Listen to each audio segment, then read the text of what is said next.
Hello students, welcome at Study Kosh. Today we are discussing e-commerce under GST. So first of all, what is e-commerce? As per GST law, electronic commerce means the supply or receipt of goods, services or transmitting of funds or data over an electronic network. जब भी हम कोई business या कोई भी व्यापार जिसमें हम अपनी गुड्स या सर्विसेज सप्लाई कर रहे हैं ऑनलाइन और अपने फंड्स को ट्रांसफर कर रहे हैं ऑनलाइन, तो उस काम को बोला जाता है electronic commerce, e commerce. So first of all, we will discuss place of supply. The goods, services are taxed at the place where they are used and not at the origin. So GST is destination based tax. Basically GST rate हम उस place के according charge करते हैं जहां पर वो goods and services provide की जाती हैं, नॉट एट द ओरिजिन। इसे हम डिस्कस करेंगे डिटेल में एग्जांपल्स के साथ। सबसे पहले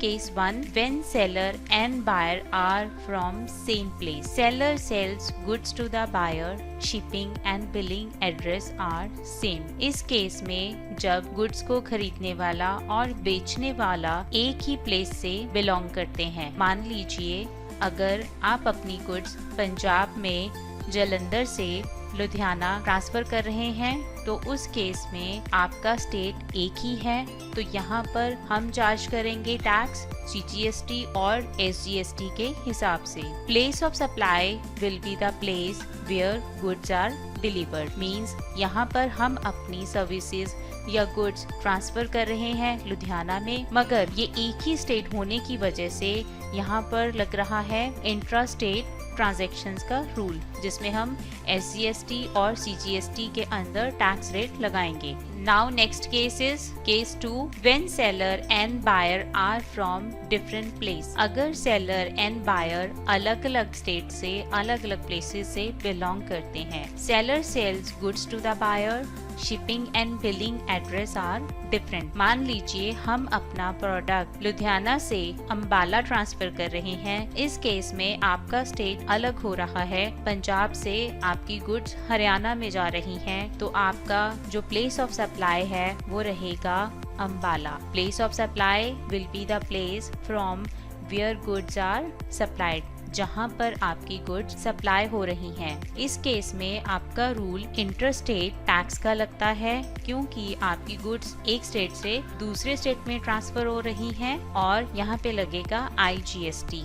Next is e-books are treated as service and the place of supply will be the buyer's location. e-book को हम एक सर्विस की तरह ट्रीट करते हैं और प्लेस ऑफ सप्लाई वो प्लेस होता है जहां गुड्स को बेचा जाता है, जहां पे गुड्स की सप्लाई दी जाती है। Details required in the invoice. E commerce के रिलेटेड जब भी हम कोई बिल बनाते हैं तो कौन कौन सी डिटेल उसमें होनी चाहिए? First of all name, address and GST in number of the supplier जो goods supply कर रहा है। GST in is a unique 15-digit number which has replaced the tax identification number TIN। GST शुरू होने से पहले टैक्स के लिए TIN नंबर होता था, जिसे कि GST IN नंबर ने रिप्लेस कर लिया है और इसके 15 डिजिट होते हैं जो कि इस केस में यूज किए जाते हैं। Second is invoice number, third is date of issue,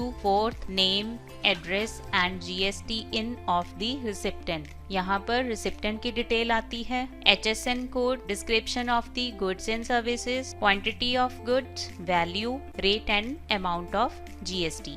next is what is TCS। TCS क्या है? ई कॉमर्स के केस में हम TCS को अप्लाई करते हैं। So what is TCS? TCS is tax collected at source.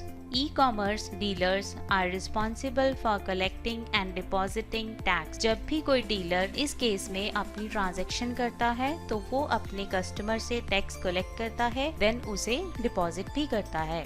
The rate of tax is 1% for each transaction.